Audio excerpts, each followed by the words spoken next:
وہ ماہ اگست کے اختتامی ایام تھے۔ موسم برسات، شدید گرمی اور حبس کا موسم تھا۔ بار بار لائٹ جا رہی تھی۔ کراچی میں جولائی اور اگست کے مہینے کچھ اسی طور گزرا کرتے ہیں۔ کراچی کے باسی ان تکالیف کے عادی ہو چکے ہیں۔ ایسی ہی ایک شام میں اپنے دفتر میں بیٹھا کاروبار حیات کو چلا رہا تھا۔ انسان کا پیشہ کوئی بھی ہو، وہ کسی بھی ذریعے سے روزگار کماتا ہو، یہ سب کوشش وہ زندہ رہنے کے لیے کرتا ہے۔ جان ہے تو جہان ہے۔ اسی کے مصداق وہ خود کو زندہ سلامت رکھنے کے لیے پیسہ کماتا ہے، کیونکہ انسان کا کوئی بھی کام پیسے کے بغیر نہیں ہوتا۔ سو میں بھی اس وقت اپنی روزی روٹی سے لگا ہوا تھا، حالانکہ برسات نے اس میں اچھا خاصا خلل ڈال دیا تھا۔ انٹرکام کا بزر بجا تو میں نے ریسیور اٹھا کر کان سے لگا لیا۔ اس لائن پر عموماً میری سیکریٹری فہمیدہ ہی مجھ سے بات کیا کرتی تھی۔ اگلے ہی لمحے فہمیدہ کی آواز میری سماعت سے ٹکرائی۔ بیگ صاحب، کوئی مشتاق صاحب آپ سے ملنا چاہتے ہیں۔ مشتاق صاحب کون؟ میں نے پوچھا۔ ایک کلائنٹ ہیں، سیکرٹری نے بتایا، اپنے کسی کام کے سلسلے میں آئے ہیں۔ میں پچھلے 1 گھنٹے سے اپنے چیمبر میں ہاتھ پر ہاتھ رکھے فارغ بیٹھا تھا۔ ایسا نہیں تھا کہ کلائنٹس میرے آفس کا راستہ بھول گئے ہوں، اللہ کا شکر ہے اس سلسلے میں کبھی مجھے سر کھجانے کی فرصت نہیں رہی، ورنہ اللہ معاف کرے اور جھوٹ نہ بلوائے کہ بعض ایسے وکیلوں کو بھی میں اچھی طرح سے جانتا ہوں جو فائلیں بغل میں دبائے عدالت کی راہداریوں میں اور احاطے میں جوتے چٹکاتے پھرتے ہیں۔ ٹھیک ہے، میں نے اپنی سیکرٹری سے کہا، مشتاق صاحب کو میرے پاس بھیج دیں۔ تھوڑی دیر کے بعد مشتاق نامی وہ شخص میرے سامنے موجود تھا۔ اس پر نگاہ پڑتے ہی میں چونک اٹھا۔ مجھے اپنی آنکھوں پر یقین نہ آیا اور بے ساختہ میری زبان سے نکلا، سر آپ؟ اکثر لوگوں کو دھوکا ہو جاتا ہے۔ وہ زیر لب مسکراتے ہوئے بڑے رسان سے بولا، لیکن میں وہ نہیں ہوں جو آپ سمجھ رہے ہیں۔ ان کا تو کافی عرصہ پہلے انتقال ہو چکا۔ مجھے فوراً اپنی غلطی کا احساس ہو گیا۔ میں نے مشتاق کو دیکھ کر جس شخصیت کا تصور کیا تھا، چند سال پہلے وہ اس دار فانی سے کوچ کر گیا تھا۔ میرا اشارہ پاکستان کے ایک سابق فوجی صدر کی طرف ہے۔ مشتاق ہو بہو وہی دکھائی دیتا تھا، بس قد میں وہ مذکورہ صدر سے 2-3 انچ کم تھا، لیکن صورت شکل میں ایسی گہری مشابہت تھی کہ میری نظر دھوکا کھا گئی تھی۔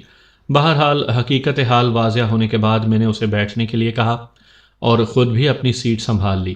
مشتاق کو دیکھتے ہی میں بے اختیار اٹھ کر کھڑا ہو گیا تھا۔ رسمی علیک سلیک کے بعد میں نے حیرت بھرے لہجے میں کہا، مشتاق صاحب، اتنی زیادہ مشابہت؟ خدا کی قدرت ہے۔ ہاں جناب، یہ خدا کی قدرت ہی ہے کہ وہ اس بات میں گردن ہلاتے ہوئے بولا کہ وہ انسانوں کو ایک جیسی شکلیں دے کر پیدا کرتا ہے، لیکن نصیب اتنے مختلف بناتا ہے کہ ایک تو آرمی چیف کے عہدے پر فائز رہنے کے بعد ملک کا سربراہ بھی بن جاتا ہے، اور دوسرا، اس نے لمحاتی توقف کیا اور پھر دل شکستہ انداز میں اضافہ کرتے ہوئے بولا، اور دوسرا اللہ کی قدرت سے ٹیلر ماسٹر بن جاتا ہے۔ مشتاق صاحب، میں نے اس کی آنکھوں میں دیکھتے ہوئے پوچھا، کیا آپ کوئی ٹیلرنگ شاپ چلاتے ہیں؟ جی ہاں، اپنے مقدر میں یہی لکھا ہے، اس نے جواب دیا۔ ادھر گارڈن ویسٹ میں میری ٹیلرنگ شاپ ہے۔ انسان کو اپنے مقدر پر صابر و شاکر رہنا چاہیے، میں نے ٹھہرے ہوئے لہجے میں کہا۔ وہ جس کو جو بنا دے وہی اس کا نصیب ہے۔ ہاں، وہ عجیب سے لہجے میں بولا، شاید اس کے سوا کوئی چارہ بھی نہیں۔ میں نے کاغذ قلم سنبھالا اور فوراً مطلب کی بات پر آ گیا۔ جی مشتاق صاحب، فرمائیں، میں آپ کی کیا خدمت کر سکتا ہوں؟ میں نے گہری سنجیدگی سے پوچھا۔ میں ایک معاملے میں آپ کی خدمات حاصل کرنا چاہتا ہوں، اس نے بتایا۔ کس معاملے میں؟ میں نے سوالیہ نظروں سے اس کی طرف دیکھا۔ بیگ صاحب، وہ گمبھیر انداز میں بولا، میرے ایک کاریگر کو پولیس نے گرفتار کر لیا ہے۔ میں آپ کی خدمت حاصل کر کے امین کو اس مصیبت سے نجات دلانا چاہتا ہوں۔ امین غالباً آپ کے اس کاریگر کا نام ہے، پولیس نے جس کو گرفتار کر لیا ہے؟ جی ہاں، آپ کا اندازہ بالکل درست ہے، وہ اس بات میں گردن ہلاتے ہوئے بولا۔ میری شاپ میں 2 کاریگر کام کرتے ہیں، امین اور حسین۔ میں صرف بکنگ اور کٹنگ کرتا ہوں۔ ٹھیک ہے، میں نے رف پیڈ پر قلم چلاتے ہوئے کہا، پھر پوچھا، مشتاق صاحب، آپ کے کاریگر امین کو پولیس نے کس چکر میں گرفتار کیا ہے؟ میرا مطلب ہے کیا الزام عائد کیا ہے؟ پولیس نے امین کو حدود آرڈیننس کے تحت گرفتار کیا ہے۔ کیا؟ میں سیدھا ہو کر بیٹھ گیا اور مشتاق کی آنکھوں میں دیکھتے ہوئے اضطراری انداز میں کہا، تفصیلات کیا ہیں؟ مشتاق نے کھنکار کر گلا صاف کیا اور بتانے لگا، امین کی رہائش گارڈن ویسٹ ہی کی ایک اپارٹمنٹس بلڈنگ کی ختیجہ پرائڈ میں ہے۔ اس کے ماں باپ کا ایک حادثے میں چند سال پہلے انتقال ہو چکا ہے، اور اس وقت وہ اپنی دادی زیبن کے ساتھ ایک کمرے کے ڈیڑیا فلیٹ میں رہائش پذیر ہے۔ زیبن ایک کمر خمیدہ عمر رسیدہ عورت ہے جو لگ بھگ اپنی زندگی کی 80 بہاریں دیکھ چکی ہے۔ اس کی زندگی کا پہلا اور آخری سہارا اس کا یہی پوتا امین ہے۔ امین کا بھی زیبن کے سوائے اس دنیا میں اور کوئی نہیں۔ ڈیڑیا فلیٹ ان کی ذاتی ملکیت ہے۔ امین اتنا کما لیتا ہے کہ ان دادی پوتے کا بآسانی گزارا ہو رہا تھا۔ میں نے 1 منٹ مشتاق صاحب، میں نے ہاتھ اٹھا کر اسے مزید بولنے سے روک دیا اور کہا، آپ مجھے حدود آرڈیننس کے بارے میں کچھ بتا رہے تھے۔ جی میں اسی طرف آ رہا ہوں، وہ ٹھہرے ہوئے لہجے میں بولا، لیکن یہ تفصیل بھی ضروری تھی۔ ٹھیک ہے، میں ایک مرتبہ پھر ہماتن گوش ہو گیا۔ وہ سلسلہ کلام کو جاری رکھتے ہوئے بولا، امین ختیجہ پرائڈ کے فلیٹ نمبر 402 میں اپنی دادی کے ساتھ رہتا ہے، جبکہ وہ عورت فلیٹ نمبر 401 میں رہائش پذیر ہے جس نے امین پر یہ گھناؤنا الزام لگایا ہے۔ وہ امین کی پڑوسن ہے۔ اس عورت کا نام نوری ہے۔ کیا نوری نامی یہ عورت شادی شدہ ہے؟ میں نے اپنی معلومات کی غرض سے سوال کیا۔ جی ہاں، ابھی چند ماہ پہلے ہی اس نے ایک بڈھے سے شادی کی ہے، مشتاق نے جواب دیا۔ مجھے اس عورت کا چال چلن ٹھیک نہیں لگتا جناب۔ اور امین کے بارے میں آپ کا کیا خیال ہے؟ میں نے سوال کیا۔ آپ اس کے کردار کے بارے میں پوچھ رہے ہیں نا؟ جی، میں نے اسبات میں سر ہلایا۔ وہ بتانے لگا، اگر مجھے امین کے چال چلن پر ذرا سا بھی شبہ ہوتا تو میں اس کی حمایت میں ایک قدم بھی نہ اٹھاتا۔ وہ بڑے مضبوط لہجے میں بولا، میں اگر چل کر آپ کے پاس آیا ہوں تو اس کا کوئی سبب ہوگا نا؟ آپ کی اس مخلصانہ اور ہمدردانہ آمد کا یہی سبب ہو سکتا ہے کہ… میں نے کہا، آپ کو اپنے کاریگر کے کردار اور چال چلن پر اندھا اعتماد ہے۔ بالکل یہی بات ہے جناب، وہ اسبات میں گردن ہلاتے ہوئے بولا۔ امین میرے پاس لگ بھگ 10 سال سے کام کر رہا ہے۔ کسی بھی شخص کو پرکھنے اور آزمانے کے لیے یہ ایک طویل عرصہ ہوتا ہے۔ میں امین کی زندگی کے ایک ایک گوشے سے واقف ہوں۔ وہ اس قسم کی گری ہوئی حرکت کر ہی نہیں سکتا۔ اس کا مطلب ہے آپ اپنے کاریگر امین کو بے گناہ سمجھتے ہیں۔ مجھے پکا یقین ہے کہ وہ ایسا کبھی قدم نہیں اٹھا سکتا، وہ ٹھوس لہجے میں بولا۔ اس مکار نوری نے کسی گہری سازش کے تحت امین کو پھانسنے کی کوشش کی ہے۔ اگر ضرورت پڑی تو…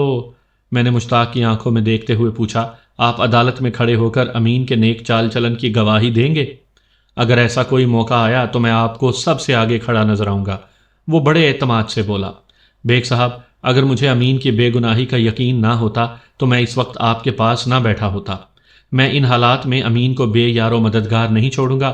اس کی ضعیف العمر دادی تو بمشکل فلیٹ کے اندر چلنے پھرنے کے قابل ہے، وہ پوتے کے کیس کے سلسلے میں گھر سے باہر قدم نہیں نکال سکتی۔ امین کا دنیا میں اور کوئی ہے نہیں۔ اللہ نے اگر مجھے امین کا وسیلہ بنایا ہے تو میں ہر سطح پر اس کی مدد کروں گا، حتیٰ کہ میں آپ کی فیس بھی اپنی جیب سے ادا کروں گا۔ اس کے علاوہ بھی جو عدالتی اخراجات ہوں گے میں وہ بھی خندہ پیشانی سے برداشت کرنے کو تیار ہوں۔ میں آپ کے ان گراں قدر جذبات اور خلوص نیت کا دل سے احترام کرتا ہوں، میں نے ٹھہرے ہوئے لہجے میں کہا۔ اس نیکی اور قربانی کا اجر آپ کو اللہ ہی دے گا۔ جناب، میں تو جو کچھ بھی کر رہا ہوں اپنا فرض سمجھ کر رہا ہوں۔ یہ آپ کا بڑا پن ہے، میں نے کہا۔ اس نے پوچھا، تو میں مطمئن رہوں کہ آپ نے امین کا کیس لے لیا ہے؟ کیس تو میں نے لے لیا ہے، میں نے فیصلہ کن انداز میں کہا، لیکن اگر مجھے کسی بھی موقع پر یہ احساس ہوا کہ آپ نے یا امین نے مجھے مس گائیڈ کیا ہے یا کسی نوعیت کی غلط بیانی سے کام لیا ہے تو میں اسی لمحے کیس چھوڑ دوں گا۔ یہ آپ کا حق ہے، وہ دو ٹوک انداز میں بولا۔ مجھے یقین ہے انشاءاللہ ایسا موقع کبھی نہیں آئے گا۔ یہ ہم دونوں کے لیے اچھا ہوگا، میں نے پرخیال انداز میں کہا، اور امین کے لیے بھی۔ جی، آپ بالکل ٹھیک کہہ رہے ہیں، وہ تائیدی انداز میں بولا۔ میں نے ایک فوری خیال کے تحت پوچھ لیا، مشتاق صاحب، آپ کے کاریگر امین کو جس جرم کے تحت گرفتار کیا گیا ہے اس کے بارے میں اللہ اور رسول کا حکم بڑا واضح اور اٹل ہے۔ کیا آپ احکام خداوندی سے پوری طرح آگاہ ہیں؟ نہیں جناب، اس نے نفی میں گردن ہلائی اور ندامت آمیز لہجے میں بولا، مجھے اس بارے میں زیادہ معلومات نہیں ہیں، پلیز آپ میری رہنمائی کریں۔ میں نے اس کی آنکھوں میں دیکھتے ہوئے ایک گہری سانس خارج کی، پھر ٹھہرے ہوئے لہجے میں بتانا شروع کیا۔ اس فعل کے سلسلے میں احکام خداوندی ہیں کہ بدکار یعنی زانیہ عورت اور بدکار یعنی زانی مرد میں ہر ایک کو 100 کوڑے مارے، اور تمہیں اللہ تعالیٰ کے معاملے پر ان میں رحم نہیں آنا چاہیے۔ اگر تم اللہ پر اور قیامت کے دن پر ایمان رکھتے ہو اور ان کی سزا کے وقت مسلمانوں کے لیے ایک گروہ یعنی جماعت کو حاضر رہنا چاہیے۔ بدکار زانی مرد سوائے بدکار زانیہ عورت یا مشرکہ کے نکاح نہیں کرے گا، اور بدکار زانیہ عورت سے بھی کوئی نکاح نہیں کرے گا سوائے بدکار زانی مرد یا مشرک کے، اور جو لوگ پاک دامن عورتوں پر تہمت لگاتے ہیں اور پھر 4 گواہ نہیں لاتے تو انہیں 80 کوڑے مارو اور کبھی ان کی گواہی قبول نہ کرو، اور وہی لوگ نافرمان ہیں۔ میں نے لمحاتی توقف کر کے ایک گہری سانس لی۔ مشتاق بڑی گہری نظر سے مجھے دیکھ رہا تھا۔ میں نے ٹھہرے ہوئے لہجے میں اضافہ کرتے ہوئے کہا، حضرت صلی اللہ علیہ وآلہ وسلم کی ایک حدیث مبارکہ ہے کہ اگر ایک کنواری عورت ایک کنوارے مرد سے زنا کرے تو ان دونوں کو 100 کوڑے لگائے جائیں، اور اگر ایک شادی شدہ عورت ایک شادی شدہ مرد سے زنا کرے تو ان دونوں کو سنگسار کیا جائے۔ میری بات ختم ہوئی تو مشتاق نے ایک جھرجھری لیتے ہوئے کہا، یہ احکام تو بڑے واضح اور دو ٹوک ہیں۔ کیا ہماری عدالتوں میں ایسے قوانین موجود ہیں جو ان احکام خداوندی پر عمل درآمد بھی کرواتے ہوں؟ جہاں تک احکام خداوندی اور فرامین رسول کا تعلق ہے تو وہ اٹل ہیں، جیسا کہ میں نے ابھی آپ کے سامنے پیش کیے ہیں۔ ان میں ایک نقطے کی بھی اونچ نیچ یا معمولی سا بھی ترمیم یا اضافہ ممکن نہیں۔ اور جہاں تک آپ کے دوسرے سوال کا تعلق ہے تو میں نے بات ادھوری چھوڑ کر ایک افسردہ سانس خارج کی، پھر سلسلہ کلام کو جاری رکھتے ہوئے کہا، قانون کی کتابوں میں حدود آرڈیننس کے باب میں یہ تمام احکامات مختلف واقعات کی تشریح کے ذیل میں موجود ہیں، اور وہاں باقاعدہ قرآنی آیات کو نقل بھی کیا گیا ہے۔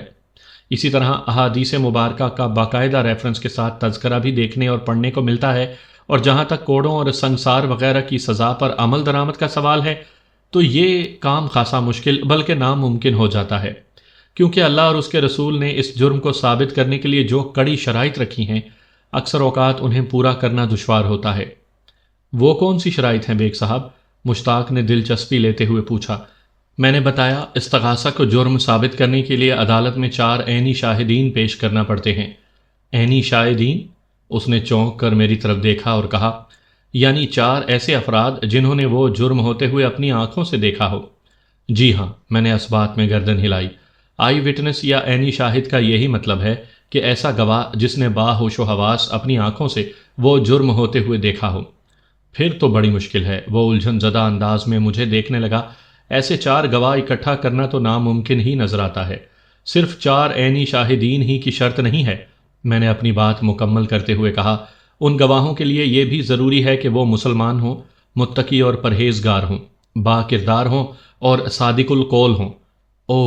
وہ ایک بوجھل اور مایوسی بھری سانس خارج کرتے ہوئے بولا۔ میں نے تسلی بھرے اور امید افزا لہجے میں کہا، مشتاق صاحب، اگر انسان ایمانداری، خلوص نیت اور پوری دیانت سے کام لے تو احکام خداوندی اور فرامین رسول کی پیروی بہت سہل ہو جاتی ہے، لیکن بڑے دکھ اور شرم کی بات یہ ہے کہ ہم میں سے اکثریت کے دل و دماغ سے ایمان، دیانت اور اخلاص اٹھ گیا ہے، اور یہی ہماری پستی اور بدحالی کا سبب ہے۔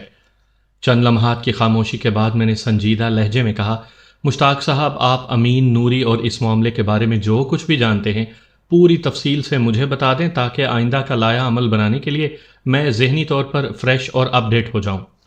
ٹھیک ہے جناب، اس نے گردن اس بات میں ہلائی، مجھے جو کچھ معلوم ہے وہ میں آپ کو بھی بتا دیتا ہوں۔ آئندہ 20-25 منٹ میں مشتاق نے مجھے بہت سی کارآمد باتوں سے آگاہ کیا۔ اپنی بات کے اختتام پر اس نے کہا، میں اس سے زیادہ اور کچھ نہیں جانتا۔ میری درخواست ہے کہ آپ امین سے بھی ایک بھرپور ملاقات کر لیں، وہ آپ کو مزید اہم باتیں بتا سکتا ہے۔ وہ اس وقت کون سے تھانے کے حوالات میں بند ہے؟ میں نے پوچھا۔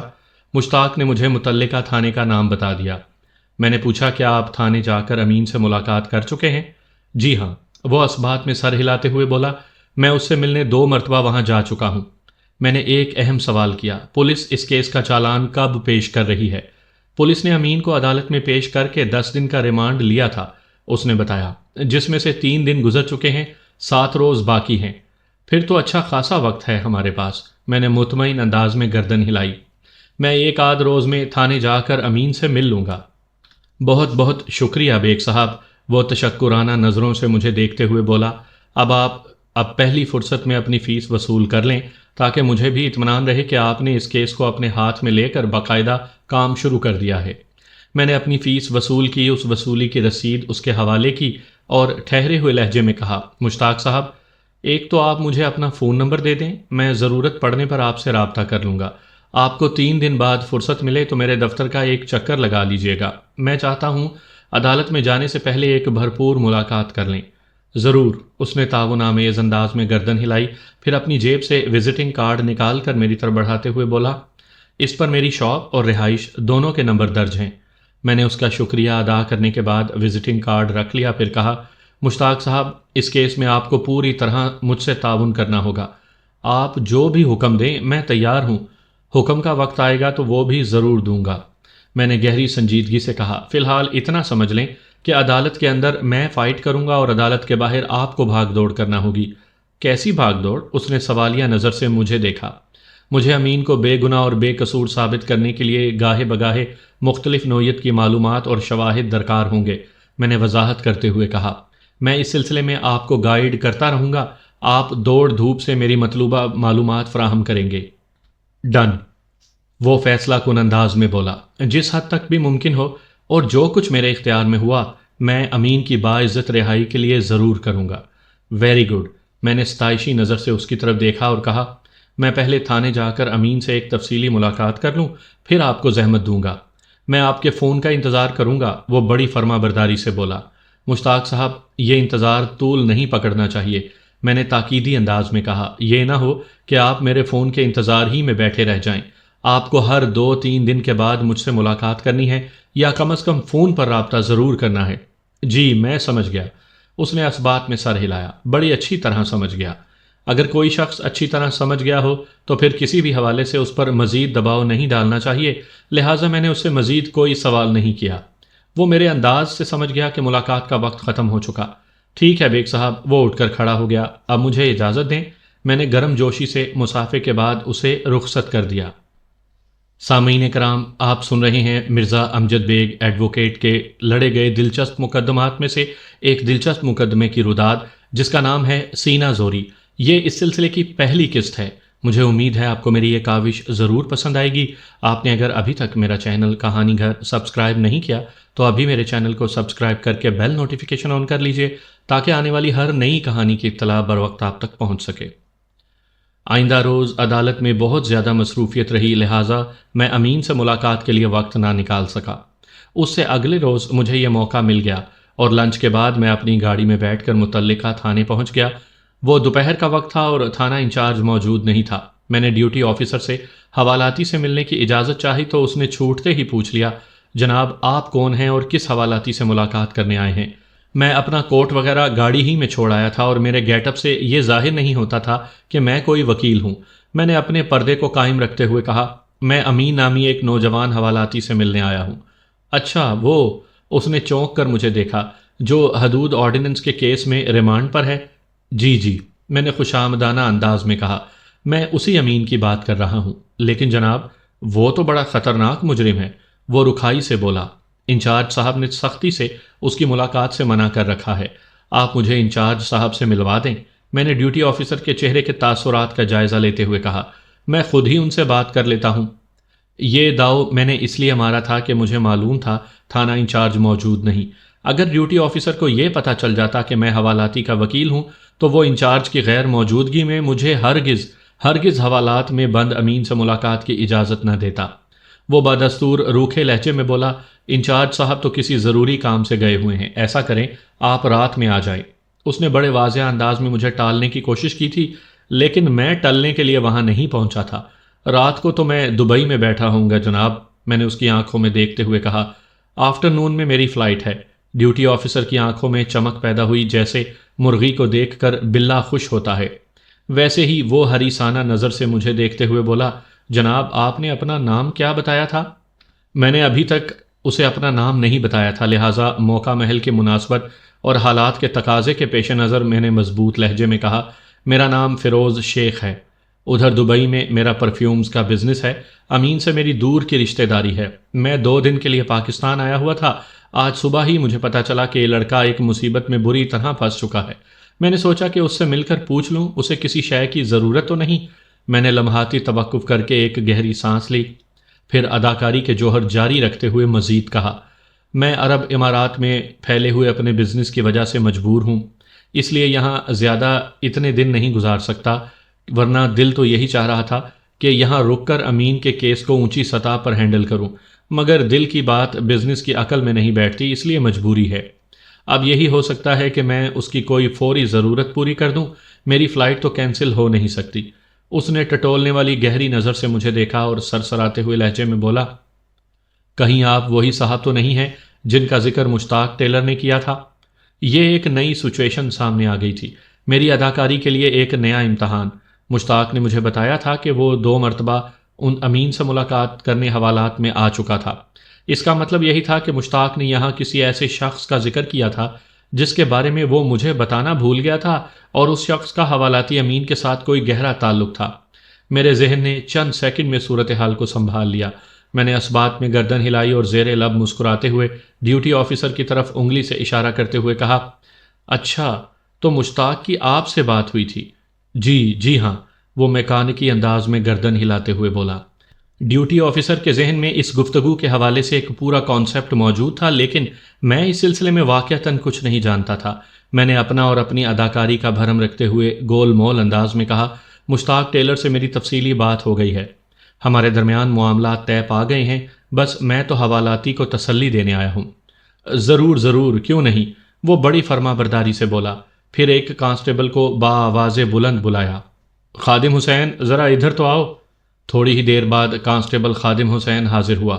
ڈیوٹی آفیسر نے میری جانب اشارہ کرتے ہوئے تحکمانہ انداز میں کانسٹیبل سے کہا، شیخ صاحب کو ادھر حوالات میں لے جاؤ اور حوالاتی امین سے ان کی ملاقات کروا دو۔ آئیں جی شیخ صاحب، کانسٹیبل نے معنی خیز انداز میں کہا، پھر کمرے سے باہر نکل گیا۔ میں نے ڈیوٹی آفیسر کی طرف دیکھتے ہوئے تشکرانہ انداز میں گردن ہلائی اور نپے تلے قدم اٹھاتے ہوئے کانسٹیبل خادم حسین کے پیچھے ہو لیا۔ یہ بات تو پتھر پر لکیر کی طرح مسلم ہے کہ پولیس والے صرف اسی حوالاتی کے ناز اٹھاتے ہیں جس کے ورثاء کی طرف سے انہیں مال ملنے کی امید بلکہ یقین ہو۔ یہاں بھی کچھ ایسا ہی سلسلہ نظر آ رہا تھا۔ امین کی حیثیت اور مالی حالت مجھ سے چھپی ہوئی نہیں تھی، اس کے پیچھے بھی ایسا کوئی نہیں تھا جو پولیس والوں کی فرمائشیں پوری کرنے کی استطاعت رکھتا ہو۔ مشتاق ٹیلر بھی اس لائن کا بندہ نہیں لگتا تھا، لیکن ڈیوٹی آفیسر نے جس انداز میں مشتاق ٹیلر کا ذکر کیا تھا اس سے یہ ثابت ہوتا تھا ان لوگوں کے بیچ اس نوعیت کی کوئی بات ہو چکی تھی۔ اب یہی ہو سکتا تھا کہ مشتاق وہ بات مجھے بتانا بھول گیا ہو، یا پھر دانستہ اس نے یہ ذکر نہ کیا ہو۔ اس معمے کو مشتاق سے دوبارہ ملاقات پر ہی حل کیا جا سکتا تھا۔ میں کانسٹیبل خادم حسین کی رہنمائی میں حوالات تک پہنچا۔ حوالات کے اندر امین موجود تھا۔ ابھی تک میں نے صرف اس کا نام ہی سنا تھا، اب وہ پورے کا پورا میرے سامنے موجود تھا۔ اس کی عمر 27 یا 28 سال رہی ہوگی۔ مشتاق کی زبانی مجھے یہ معلوم ہو چکا تھا کہ امین غیر شادی شدہ تھا۔ وہ پستہ قد اور مضبوط کاٹھی کا مالک تھا، لیکن اس وقت امین کی آنکھوں کے گرد سیاہ حلقے نظر آ رہے تھے جو یقیناً بے خوابی کا نتیجہ تھے۔ اس کا شیو بھی بڑا ہوا تھا اور وہ صورت سے خاصا پریشان اور ہراساں نظر آتا تھا۔ اسے ایسا نظر آنا بھی چاہیے تھا، کیونکہ وہ ان لمحات میں جس قسم کے حالات سے گزر رہا تھا اس میں تو انسان کا کچومر نکل کر رہ جاتا ہے۔ میری آمد پر اس نے گردن اٹھا کر ویران نظر سے مجھے دیکھا۔ اس کی نگاہ میں شناسائی یا ناشناسائی کا تاثر نہیں تھا، وہ ایک اسپاٹ اور ٹھہری ہوئی بے تاثر نظر تھی۔ مجھے اس کی حالت دیکھ کر دلی افسوس ہوا۔ کانسٹیبل مجھے حوالاتی تک پہنچانے کے بعد خود بھی چند قدموں کے فاصلے پر ایک کونے میں کھڑا ہو گیا تھا۔ میں اس کی موجودگی میں امین سے کوئی بات کرنا نہیں چاہتا تھا، لہٰذا میں نے گردن موڑ کر خادم حسین سے کہا، سنتری بادشاہ، کیا ہمیں 10-15 منٹ کے لیے تنہائی میں بات کرنے کا موقع مل سکتا ہے؟ کیوں نہیں مل سکتا جناب، وہ کرارے لہجے میں بولا، لیکن اس نے معنی خیز انداز میں جملہ ادھورا چھوڑا تو میں نے جلدی سے پوچھا، لیکن کیا؟ آپ صاحب لوگ ہیں، وہ بادستور معنی خیز لہجے میں بولا، اس لیے آپ صاحب لوگوں کا ہی خیال کرتے ہیں، مجھ جیسے معمولی کانسٹیبل پر تو آپ کی نظر ہی نہیں ٹھہرتی ہوگی۔ خادم حسین کے مقصد کی تہہ تک پہنچنے میں مجھے 1 سیکنڈ سے بھی کم وقت لگا۔ میں نے اسبات میں گردن ہلائی، اپنی ہپ پاکٹ میں سے بٹوا برآمد کیا اور پھر اس میں سے 50 روپے کا ایک کڑک نوٹ نکال کر کانسٹیبل کی طرف بڑھاتے ہوئے کہا، خادم حسین لو، یہ رکھ لو، دیکھ لو، مجھے تمہارا بھی خیال ہے۔ اس نے 50 کے نوٹ کو چوم کر اپنی پتلون کی جیب میں ٹھونسا، پھر ایک آنکھ دبا کر میری طرف دیکھتے ہوئے بولا، شیخ صاحب 10-15 منٹ کیا، آپ پورے آدھے گھنٹے تک تنہائی میں حوالاتی سے ملاقات کر سکتے ہیں۔ وہ بات ختم کرتے ہی وہاں سے غائب ہو گیا۔ خادم حسین نے بیٹھے بٹھائے مجھے شیخ صاحب بنا دیا تھا۔ پتہ نہیں اس سے اس کا مطلب پاکستانی شیخ تھا یا عربی شیخ۔ 50 کا نوٹ آج کل تو بہت حقیر اور بے توقیر ہو کر رہ گیا ہے، لیکن آج سے تقریباً 40-50 سال پہلے ایک کانسٹیبل کی حیثیت کے آدمی کے لیے 50 روپے کی بڑی قدر ہوا کرتی تھی۔ خادم حسین کے جاتے ہی میں امین کی طرف متوجہ ہو گیا اور میں نے اس کی آنکھوں میں دیکھتے ہوئے اپنا تعارف کروایا۔ میرا نام مرزا امجد بیگ ایڈوکیٹ ہے، تمہارے سیٹھ مشتاق نے مجھے تمہارا وکیل مقرر کیا ہے۔ میں تمہیں اس کیس میں سے باعزت بری کراؤں گا، تمہیں ذرا بھی فکر مند ہونے کی ضرورت نہیں۔ میرے تسلی بھرے الفاظ نے اس کی ذہنی کیفیت پر جادو جیسا تاثر کیا۔ وہ بے یقینی سے مجھے دیکھتے ہوئے لرزتی ہوئی آواز میں بولا، کیا واقعی آپ مجھے بچا لیں گے؟ 101%، میں نے اس کے اندر اعتماد کی توانائی بھرتے ہوئے کہا، لیکن اس کے لیے تمہیں میری ہدایات پر عمل کرنا ہوگا۔ میں آپ کا ہر حکم ماننے کو تیار ہوں۔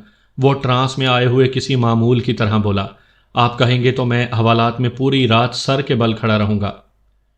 اس نوعیت کی تکلیف اٹھانے کی کوئی ضرورت نہیں، میں نے جلدی سے کہا، تمہیں بس میری باتوں کو دھیان سے سننا ہوگا اور انہیں یاد رکھنا ہوگا۔ جی یہ میں کر لوں گا۔ وہ بڑے ولولے سے بولا، بتائیں وہ کون سی باتیں ہیں؟ ان باتوں سے پہلے ایک اور ضروری کام کرنا ہے۔ میں نے زیر لب بڑبڑاتے ہوئے اپنا بریف کیس کھول لیا۔ چند نہایت ہی اہم کاغذات پر مجھے تمہارے دستخط چاہیے۔ میں نے حوالات کا رخ کرنے سے پہلے وکالت نامہ، درخواست ضمانت اور دیگر اہم کاغذات اپنے بریف کیس میں رکھ لیے تھے جو اس کیس کی پیروی کے لیے بہت ضروری تھے۔ آئندہ 1 منٹ کے اندر میں نے تمام اہم کاغذات پر امین کے دستخط لے لیے۔ اب وہ میرا موکل اور میں اس کا وکیل تھا۔ میں نے مذکورہ ڈاکومنٹس کو دوبارہ اپنے بریف کیس میں رکھا اور امین کی جانب متوجہ ہو گیا۔ امین، میں نے اسے مخاطب کرتے ہوئے گہری سنجیدگی سے کہا، یہاں کسی کو یہ پتہ نہیں چلنا چاہیے کہ میں تمہارا وکیل ہوں اور تم سے ضروری کاغذات پر دستخط کروانے آیا تھا۔ جو بھی پوچھے یہی بتانا کہ میں تمہارا دور کا کوئی عزیز ہوں۔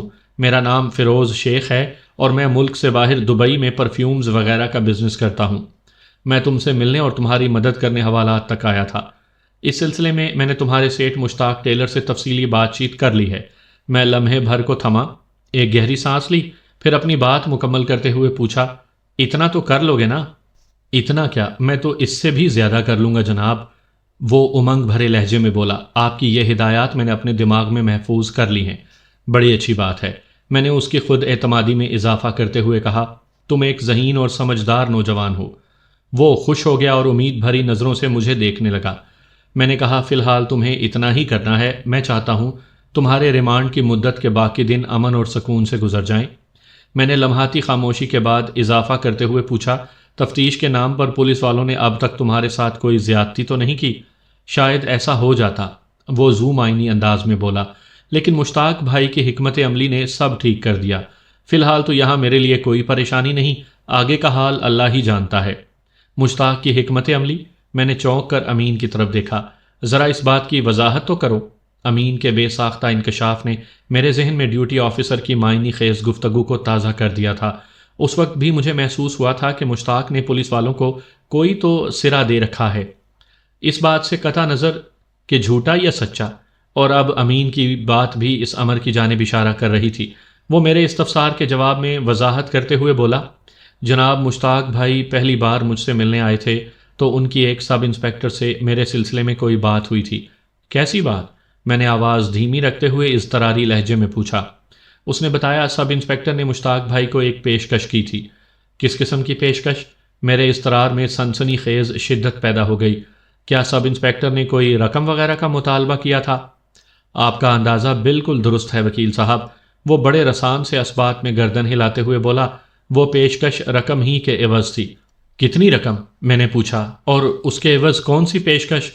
اس نے ٹھہرے ہوئے لہجے میں جواب دیا، ہلکی دفعہ لگانے کے لیے 50,000 اور ایک دم مکا کے لیے پورے 1,00,000 روپے مانگے ہیں پولیس نے۔ تمہیں یہ بات کس نے بتائی تھی؟ مشتاق بھائی نے، امین نے جواب دیا۔ پولیس والوں نے ان سے جوڑ توڑ کی جو کوشش کی ہے وہ مشتاق بھائی نے مجھے تفصیل سے بتا دیا ہے۔ مشتاق نے انہیں کوئی رقم تو نہیں دی؟ میں نے پوچھا۔ جی ہاں، کچھ پیسے تو دیے ہیں۔ کتنے پیسے؟ مجھے مشتاق ٹیلر پر غصہ آنے لگا تھا۔ اس نے مجھ سے تفصیلی ملاقات کے دوران میں پولیس والوں سے ہونے والے معاملات کے حوالے سے کوئی بات نہیں کی تھی، حالانکہ یہ ایک اہم ایشو تھا۔ امین نے میرے سوال کے جواب میں بتایا 1,000 روپے۔ 1,000؟ میں نے چونک کر اس کی طرف دیکھا اور پوچھا، کیا ٹوکن کے طور پر؟ جہاں 50,000 اور 1,00,000 کی باتیں ہو رہی ہوں وہاں 1,000 کی رقم ٹوکن یا بیانہ ہی کی حیثیت رکھتی ہے، مگر حوالاتی امین نے میری توقع اور اندازے کے برعکس جواب دیا۔ جناب مشتاق بھائی نے یہ 1,000 روپے مجھے ان کی خاطرداری سے بچانے کے لیے دیے ہیں اور انہیں یقین دلایا ہے کہ ریمانڈ کی مدت پوری ہونے سے پہلے وہ میرے کسی صاحب ثروت رشتہ دار کو ڈھونڈ کر ڈیل کی کوشش کریں گے۔ اوہ، میں نے ایک طویل بھری سانس خارج کی اور کہا، تو یہ چکر ہے؟ جی ہاں، یہاں یہی صورتحال چل رہی ہے۔ وہ اس بات میں گردن ہلاتے ہوئے بولا، مشتاق بھائی کے 1000 نے بڑا کام دکھایا ہے۔ ابھی تک پولیس والوں نے میرے ساتھ کوئی سختی نہیں کی، لیکن وہ کب تک نرمی برتیں گے؟ میں نے خود کلامی کے انداز میں کہا۔ پھر اس سے پوچھا، مشتاق ٹیلر نے پولیس والوں کو جو آسرا دیا ہے اس کے جواب میں انہوں نے کیا کہا تھا؟ پولیس والوں نے مشتاق بھائی کو اس وقت تک کی مہلت دی ہے جب تک میں ان کی کسٹڈی میں ریمانڈ کی مدت پوری کر رہا ہوں۔ امین نے بتایا، اگر مشتاق بھائی اس دوران میں پولیس والوں کے ساتھ کوئی ڈیل کر لیتے ہیں تو ٹھیک، ورنہ یہ لوگ انتہائی خطرناک دفعات لگا کر مجھے عدالت کے سپرد کر دیں گے۔